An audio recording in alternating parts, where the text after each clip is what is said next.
Boa tarde, pessoal. A gente está aqui hoje para falar sobre segurança alimentar e nutricional nesse tempo de pandemia. E quem está aqui hoje para falar conosco é o Moacir, que é colaborador do IRPA e também presidente do Conselho. Boa tarde, Moacir, seja muito bem-vindo. Boa tarde, Tênia, é um prazer estar aqui. Vamos conversar sobre segurança alimentar. Tá. Sejam todos bem-vindos, boa tarde mais uma vez. E eu vou começar já com perguntas, tá, Moacir? Se vocês tiverem perguntas, vocês podem mandar, que a gente vai ficar feliz em responder. E também, se puder, dar umas curtidas aí na nossa live. Moacir, gostaria de perguntar qual a importância do CONSEA para a população brasileira e de que maneira o CONSEA vem atuando nos últimos anos no semiárido. Certo, então, o CONSEA é o Conselho Estadual ou Nacional de Segurança Alimentar e Nutricional. O CONSEA faz parte da Política de Segurança Alimentar e Nutricional do Brasil. A política ela criou o Sistema Nacional de Segurança Alimentar e Nutricional e esse sistema você tem as conferências a cada 2 anos. Nessa conferência nacional, estadual, municipal, você discute os problemas de segurança alimentar e traça metas para superar a questão da fome. Depois você tem o Conselho Estadual, Federal, Municipal de Segurança Alimentar. Você tem a Câmara de Secretários da Gestão de Segurança Alimentar. São as secretarias ou ministérios que têm a ver com segurança alimentar. Depois você tem o Plano Estadual, Federal, Municipal de Segurança Alimentar, que é implementado a partir do que a conferência demandou e a partir da construção feita pelo governo e pela sociedade civil a partir do CONSEA. Então, o CONSEA é essa ponte entre o governo e a sociedade civil, onde ali a gente ajuda a monitorar a questão da segurança alimentar no país e ajuda a monitorar o plano, né, que foi elaborado, como que está sendo executado, e a partir daí o governo tem a resposta da sociedade civil com relação à questão da segurança alimentar. Ao mesmo tempo, a sociedade civil pode influenciar as decisões do governo da época referente à política de segurança alimentar. Muito obrigada. E para a nossa próxima pergunta, o CONSEA, como você já falou, né, ele é um instrumento que faz uma ponte entre a sociedade civil e o governo. E aí, para a construção de desenvolvimento do campo da alimentação e da nutricional, para combater a fome, né, Moacir? Isso. E em 2019 o CONSEA foi extinto. Então eu queria que você, o CONSEA Nacional foi extinto. E aí eu queria que você falasse sobre essa perda. Como que ela tem impactado o nosso andamento? A extinção do CONSEA Nacional foi uma grande perda, né, nessa luta do combate à fome. Junto com o CONSEA também se perdeu, por exemplo, a realização das conferências nacionais, estaduais e municipais que iam ser realizadas, e a sociedade perdeu esse espaço de dialogar com o governo na construção de políticas públicas. Por exemplo, no Conselho Nacional nós estávamos discutindo uma política para melhorar, por exemplo, a propaganda com alimentos para criança, dentro dessa ideia de reduzir o uso de alimentos ultraprocessados. A outra era com relação à rotulagem, a ideia de colocar no rótulo daquele produto ultraprocessado os componentes que ele tem e o risco daquele componente para a saúde. Então, igual tem no cigarro, né? Cigarro faz mal, faz câncer e tal. Você teria também determinados produtos que esse produto tem corante, tem excesso de açúcar, tem excesso de sal, tem conservante, que pode causar diabetes, pode causar câncer e tal. E a partir daí o consumidor, a pessoa poderia escolher se compra ou não aquele produto. Com a paralisação do CONSEA, essa discussão também parou e a sociedade está à mercê da propaganda das empresas, né, e continuamos aí sendo incentivados a comer produtos de qualidade ruim. Então, esses outros assuntos que estão sendo discutidos, a questão do IAA, né, do PNAE, São todos assuntos que estão sendo discutidos no Conselho Nacional e que nesse momento está parado. Não é que acabou tudo. A sociedade civil, que estava participando do Conselho Nacional, se mobilizou em torno do Fórum Brasileiro de Segurança Alimentar e Soberania Alimentar. É um fórum da sociedade civil que ele reúne diversos segmentos da sociedade e continuamos discutindo. Inclusive, está planejado para a gente realizar a Conferência Popular Nacional de SAM, que era para ser agora esse semestre, por conta da pandemia. Foi adiada, mas a sociedade continua motivada e atuando. O fórum ele também acontece a cada 2 anos, como acontecia a conferência ou não? Ele é um tempo mais curto. O fórum ele existe e é uma discussão da sociedade civil e dentro do conselho tem várias pessoas, entidades que participam do fórum. Mas a ideia da conferência não é uma atividade corriqueira do fórum. O fórum quer fazer a conferência por conta da não existência da conferência oficial.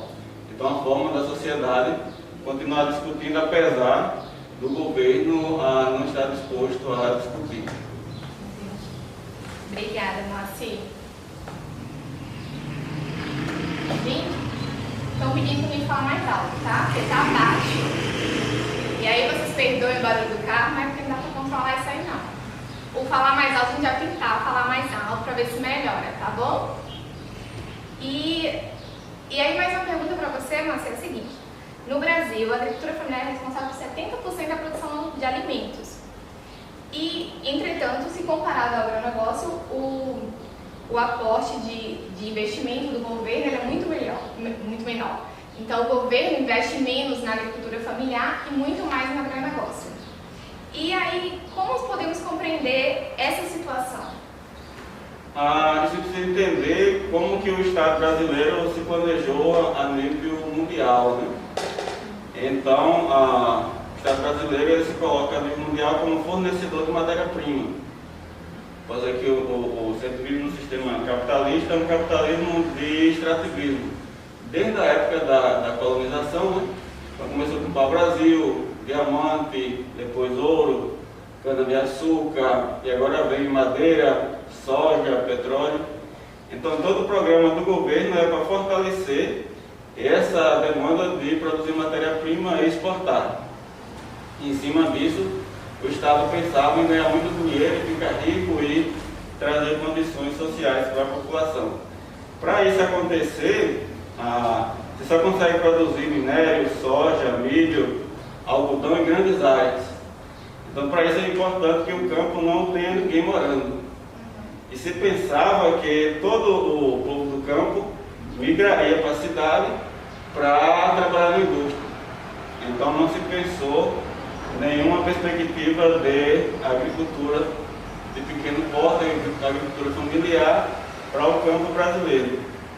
A questão é que o agronegócio não respondeu ao que tem de responder, né? E a agricultura familiar sempre existiu e está se fortalecendo. E agora está, então, lutando para ser reconhecida pelo governo, pelo Estado brasileiro, e que tenha uma política própria para fortalecer essa agricultura familiar. Então, para o Brasil, é uma coisa nova essa ideia de agricultura familiar com política pública, que está sendo construída nesse sentido.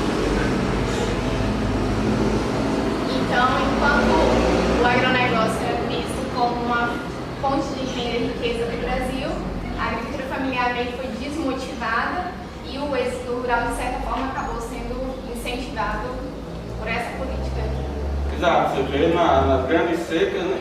Em vez do governo construir medidas para resolver o problema da seca aqui, ele incentivou a migração do sertanejo para São Paulo, para Brasília, para a Amazônia, né? Para cultivar borracha, no sentido que o objetivo do Estado era liberar o campo para o agronegócio. Só que como o Estado não deu essa resposta, e os agricultores familiares aumentaram, né? Os povos tradicionais, os negros, os indígenas, né? Resistiram e continuaram vivendo no campo, e graças a essa resistência, hoje o Brasil tem comida.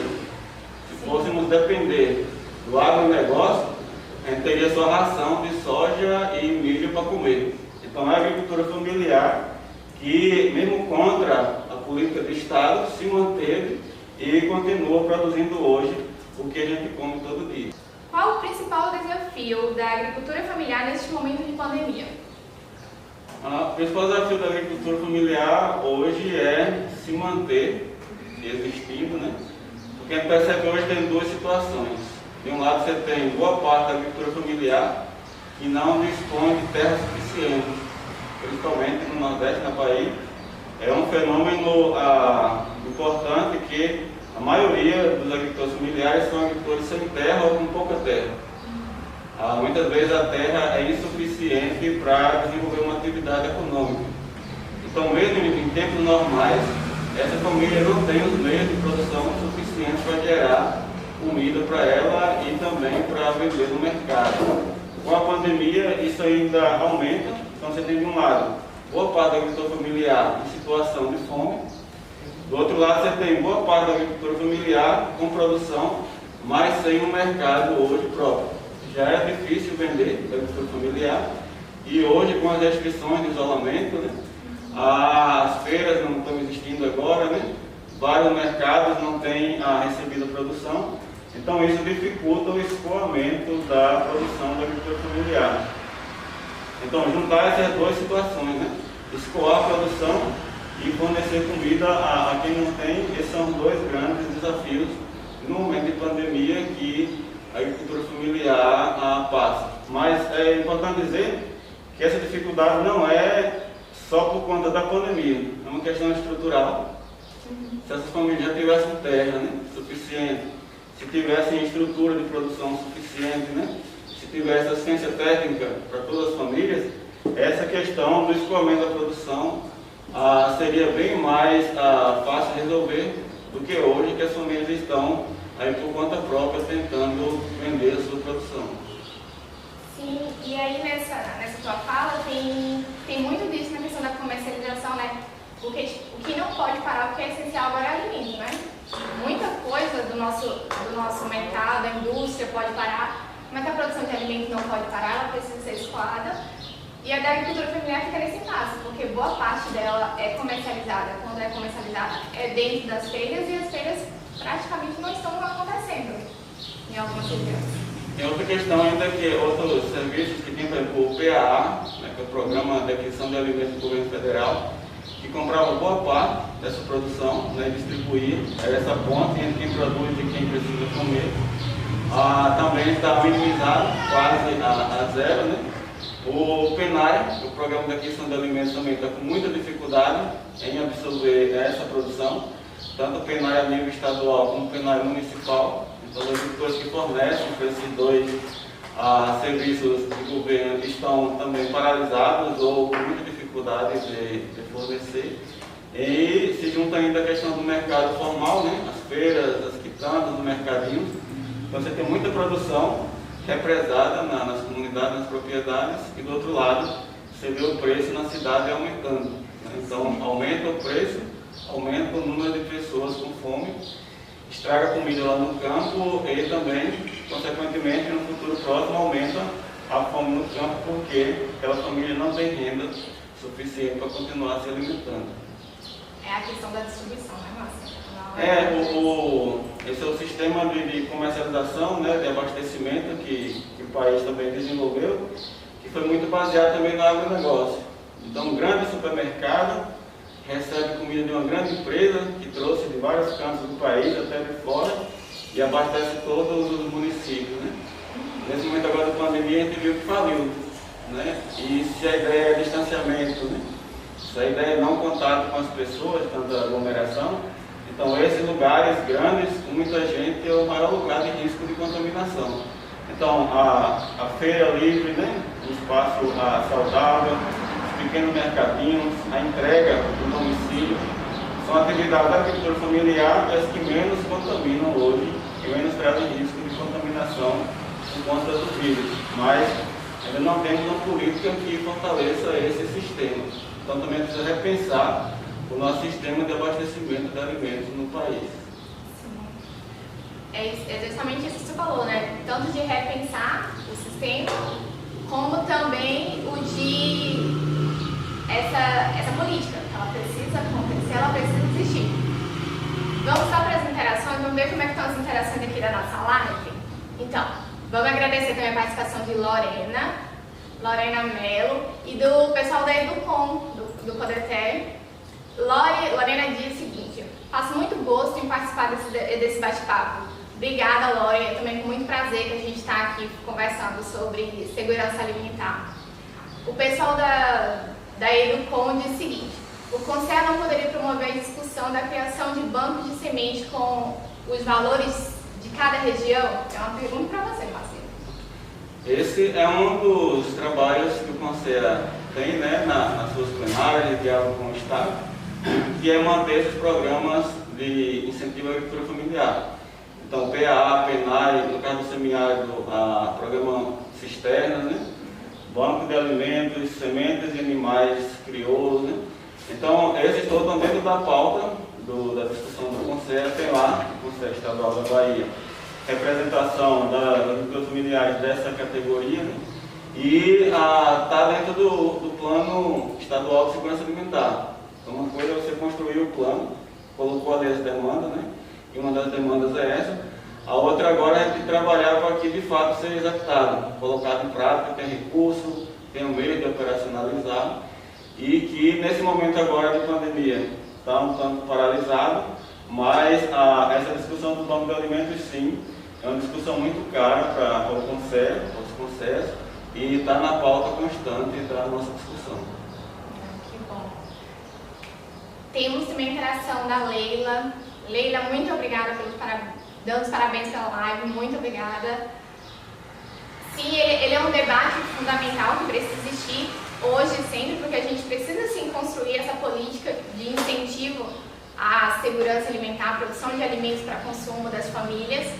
E, Moacir, sobre a questão do plano, eles ainda, em nível estadual e municipal, eles continuam existindo, eles continuam traçando metas e tentando alcançar essas metas, ou também, como foi extinto nacional, meio que deu uma desacelerada e está indo mais devagar? Como é que está? A nível de Bahia, os conselhos em geral são independentes um do outro, né? Então, mesmo o Conselho Nacional tendo sido destruído, os conselhos estaduais e municipais continuam trabalhando independentemente. E na Bahia, nós estamos agora, se não fosse a pandemia, estaríamos nos preparando para a conferência estadual, né? Tem recursos para realizar e tal, e agora para o segundo semestre, estamos avaliando de que forma vai acontecer. E nessa conferência, o governo ia lançar o segundo plano de segurança alimentar e nutricional. Então, uma avaliação do plano anterior e a apresentação do novo plano com as novas metas, que compreende ações com relação à água, até a questão do banco de sementes, a questão de fortalecimento da agricultura familiar. Uma questão básica, que a gente vem discutindo isso há muito, que ainda não está concreto no plano, é a questão fundiária.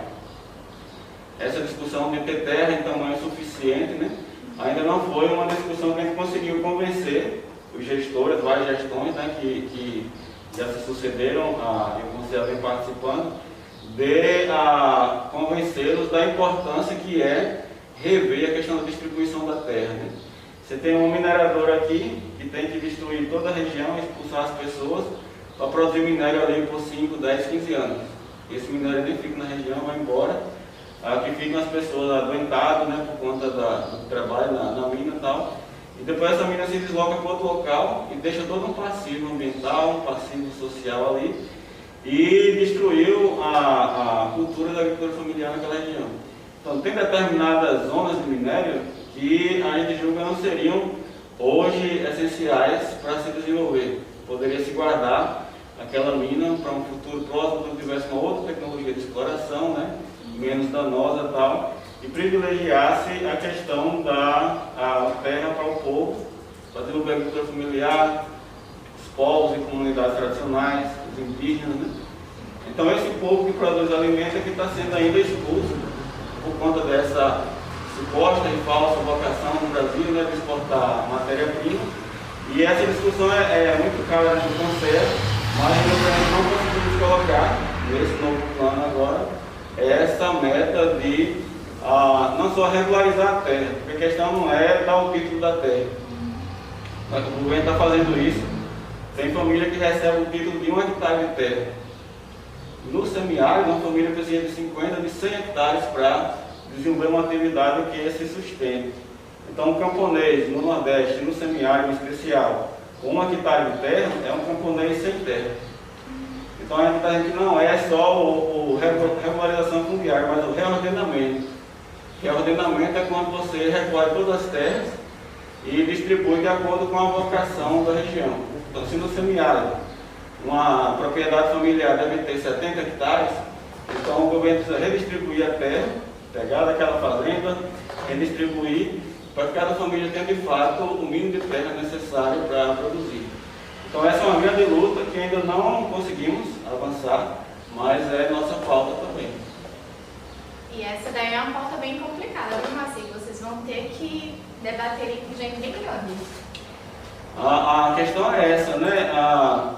Os nossos parlamentares, muitas vezes, são financiados por essas empresas que querem fazer exploração mineral, que querem fazer exploração de madeira, que querem fazer exploração de energia, e depois é difícil ter no parlamento parlamentares livres, independentes, que consigam ficar do lado da agricultura familiar.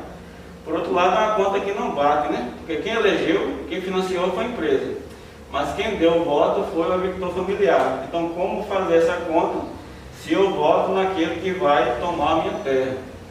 Então, essa questão também é outra bastante discutida, de que nosso voto é importante, nosso voto tem valor e tem que ser pensado, agora, né, nas próximas eleições, que projeto aquele deputado defende, né? Então, eu concordo com aquilo, então eu vou lá e voto a depender daquilo, porque uma vez ele eleito, ele vai defender aquilo que ele acredita que é o melhor para ele ou para a nação. Sim. E essa discussão de política, de quem você vai votar, ela é importante, necessária, porque quem você coloca dentro da Câmara de Vereadores ou dentro das câmaras de deputados estaduais, senadores, é quem vai lhe representar. Então, se você tem alguém que não lhe representa, que representa as mineradoras, infelizmente vai acabar perdendo ali a terra da agricultura, do agricultor familiar. O comentário da Maíra é o seguinte: a pandemia expôs mais ainda a situação de vulnerabilidade social em que vivemos. Por isso, torna-se ainda mais importante discutir a segurança alimentar e nutricional da nossa população. Parabéns. Você está certíssima, Maíra. Muito obrigada pela sua felicitação. Quer comentar alguma coisa aqui no comentário da Maíra? Assim, Maíra também é outra companheira nossa, aqui no Juazeiro, né, e está nessa luta também, é a questão da agroecologia. Então, Maíra, que bom que está aqui, vamos se juntar, tornar esse momento de pandemia também um momento de externalizar para toda a sociedade que a agroecologia é uma das ferramentas importantes no combate a essa pandemia e a outros que possam vir. Muito obrigado aí pela participação. Sim, esse momento de pandemia, é justamente o que a Maíra falou, ele mostra muita vulnerabilidade e é um momento mais, digamos que oportuno, não diante da situação, mas das questões que a gente está vendo para discutir segurança alimentar. Eu acho que um dos principais coisas, quando a gente vê um feijão de R$6, uma cebola de R$6 o quilo também, poxa, quem vai conseguir consumir esse alimento?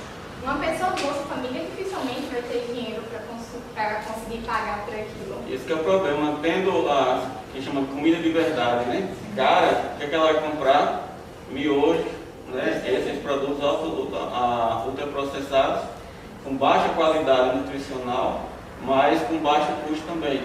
Então, você acaba condenando a pessoa que tem pouca renda hoje a consumir produtos que vão torná-la mais doente e mais suscetíveis à pandemia, porque seu sistema imunológico vai estar enfraquecido. Então, a agricultura familiar, a agroecologia, os circuitos curtos, né, de comercialização nos bairros, de fruta, verdura, legumes, é essencial nesse momento de pandemia para fortalecer o nosso sistema imunológico a partir do consumo de alimentos de verdade. Até a Distância é uma adaptação das atividades de assistência técnica e extensão rural do Bahia Produtiva, projeto do Governo do Estado da Bahia por meio da Secretaria de Desenvolvimento Rural do Estado da Bahia, executado pela CAR, Companhia de Desenvolvimento e Ação Regional, com recursos provenientes de acordo de empréstimo com o Banco Mundial.